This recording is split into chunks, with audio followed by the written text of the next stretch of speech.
Hi, I'm coming to you from Austin, Texas.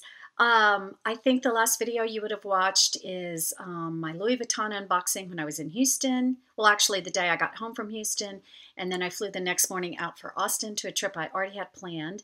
Um, so we've just been hanging out. It's really, really bad weather, but I flew in on Wednesday.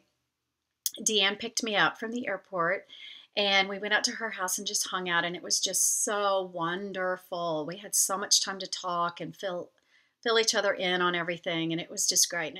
And then the next morning we got up and we had a 10 a.m. massage, and she got volcanic rock or something, and I just got a Swedish massage. But let me tell you, this is weird. Okay, I don't know what y'all think about body, mind, and spirit all being connected. Obviously they are, but this woman was massaging on me, and everything. And I had decided that I wasn't going to talk during my massage. I was just going to remain silent. And she just started asking me a couple of questions. Suffice it to say that from my body, she nailed everything that's been going on. Not specifically, but she just said things, and it was basically a 50-minute massage / therapy session. She gave me so many tips of ways to de-stress, and I was just amazed. And let me tell you just one of them that sounds really weird. And she wasn't like new age or anything. She was it was very level-headed advice. But one of the things that she said to me that was amazing is this. She was talking about, you can't change the past, you can't change the future, but you can only live in the now. You can't control the future, but you can only live in the now. You can plan, but you can't control it, right? And I never live in the now, I've decided. And so we were just talking about that, and I said, yeah. I said, I've done a lot of things to try to help myself, like a to-do list and I didn't tell her about my bullet journal or anything, but what she said to do with the to-do list, because mine is so massive right now, is at night, take a cord and wrap it around your list, or for me, it would be my journal, my bullet planner, and take a cord and wrap it around and tie it and cut the cord. And it's mentally and visually and symbolically putting it aside for the night. Just put it in another part of the room or in another room. The cord is cut. It's okay. It's over there. I don't have to live with it in my brain during the night. Anyway, we'll see how that works. I might try that when I get home. And it sounds weird, but you know what? Anything that would help would be amazing. So we did our hour massage, and it was so nice. And then we sat in a special room, and we drank cucumber water, and big fluffy robes, and we act like we belong here, I mean, it was hilarious. And so then we left there, and I said, well, let's go get pedicures. So we went and got pedicures, and if you follow me on Instagram, you saw that I got white toes. Like, it's not like white out white. It was a little bit calmer than that, but it was also not flat. It was shiny, and I really like it. It's different. So we got pedicures together, and then we ran home, ate lunch, and then Lexi and her fiance had landed. My mom and dad picked them up, and they came out to Deanne's to hang out and pick me up.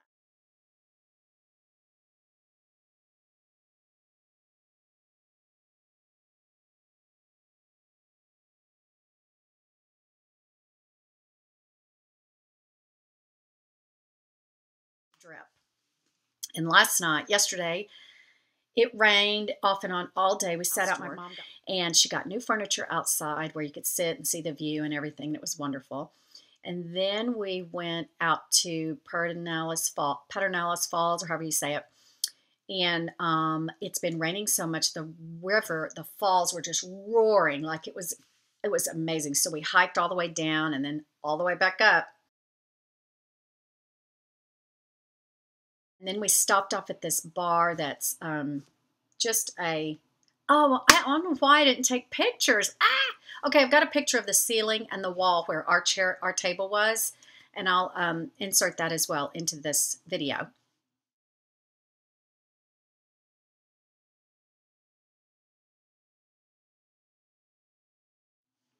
And so we went and we sat out at the Aussie bar. We call it the Aussie bar because the guy that owns it's from Australia, and it's really cool. It's kind of more of a biker bar.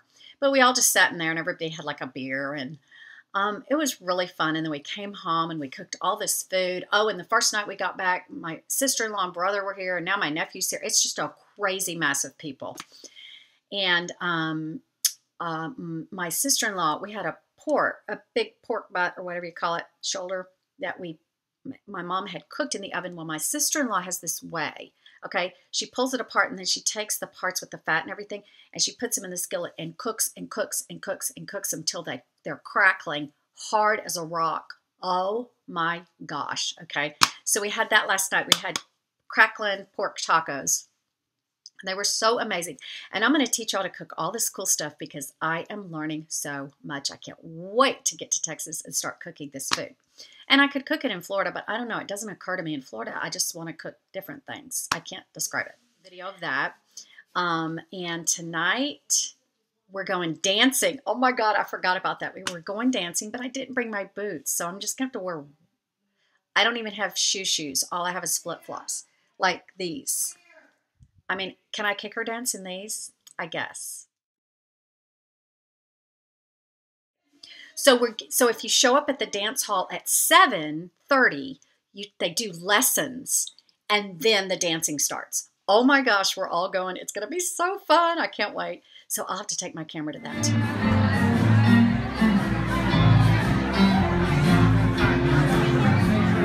When my only wanders away over yonder to the stream, all that I left behind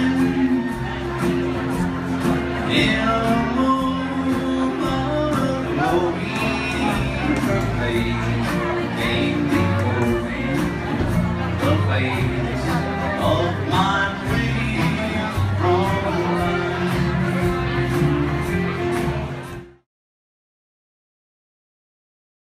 Okay, I thought I'd do a quick video of our dinner tonight. Those are fresh eggs from the chickens that live here.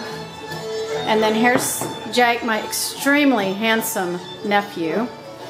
And this is our taco meat. It is brisket, and it's extremely spicy, and radishes. And then, it is too, Jake. And then we've got cheese and, what are those? Avocados. And this is nothing, empty. I'm sure that's going to be, oh, and these were picked from on the property somewhere. Where are y'all doing blackberries? On the vine down there. We got our tortilla. Are these homemade? Fresh tortillas, yeah. Yeah, and then we got our beans ready to go. Oh, these look amazing. And what's that stuff called that we've been eating outside at the table? That dip. Chorizo palmiata. Yes, chorizo, sausage. It's chorizo, sausage, and cheese together. Okay, I've already done a tour of this home. It's so beautiful. We're having so much fun. And we had a big storm last night. Huge storm. We're fixing to have sunset. Here's the gang out here having the chorizo sausage dip and stuff, and the views out there and the sunset. Love the fountain, by the way. So anyway, we're having a lot of fun, and I didn't film as much as I should have. I didn't film much at Deanne's. I just, you know, sometimes you just don't want to film. So tomorrow we're going to go on a long, today we went to a friend's, a couple that we knew in college really well that we haven't seen in 34 years.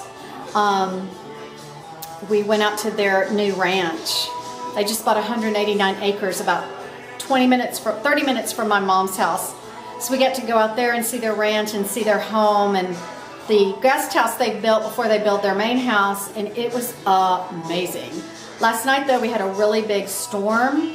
I don't know if you've heard about it on the news, but it was really bad. A lot of homes in Wimberley, which is right around here, and San Marcos, some of them were literally like washed away.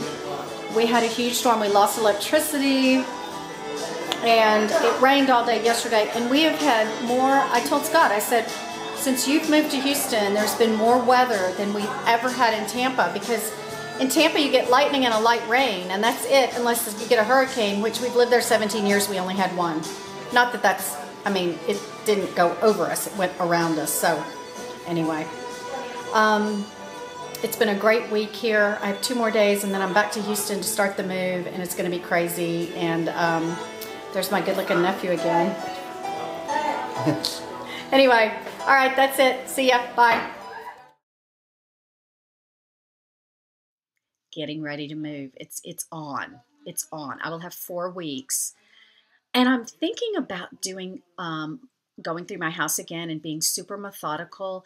And when I get home, I have that book, that Japanese book about tidying up or whatever. I'm going to read that book, and the day, it's a short read, I've heard, so I'm going to read it the day I get home, and then I'm going to kind of set a schedule and go through that book in my house and see what that's like before I move. That way I don't have to move anything extra. Funny story, and then I'll sign off. Okay. My husband's been complaining that I really wanted to bring my piano to Houston because it's a small, we've downsized, but I have a perfect spot for my piano, but he was saying it's going to cost so much, put that piano on the moving truck, blah, blah, blah. So I said, okay, well, I don't care. We're taking my piano. And he was just kind of trying to talk me out of it. But of course, he would never say no. So when I got an estimate for my move right before I came back, in that 1-day period I had at home, I had an estimate coming. And the man came and he looked at the whole house. And I said, just out of curiosity, how much extra does it cost to move the piano? And he said, well, the piano's just in with the weight of your whole house, but there is an $89 upcharge just for the movers to be extra careful, handle this with care. It's going to take extra time and everything. So it's $89 extra to move my piano halfway across the country. Well, then I asked the guy, I said, well, remember that big fish upstairs, it's like a marlin, I think, or sailfish. I think it's a sailfish that my husband caught in the Keys. That's ginormous. It's 6 feet long. And it's got long, it's got the big fin, and then it's got these things out of his neck. And a long, pointy, okay. And so I said, well, my husband's been debating whether to move the fish or not. How much extra is the fish going to be if we move the fish? And he said, well, we'll have to crate the fish, so it's going to be $450. I thought that was hilarious because he thought my piano, because it was so heavy, was going to cost so much extra money. His fish is going to cost $450 to crate up. But of course, we're going to do it because when he took me to his new office in Houston that I hadn't seen before, that was 2 videos ago, he showed me right where the fish is going to go on the wall in his new office, and it'll look amazing. So, of course, we're going to bring it with us, but that was just hilarious that yeah, it wasn't the piano that's the problem. It's your fish. Anyway, I'm going to go now. We're on our new adventures for today. And I will check you later. Bye.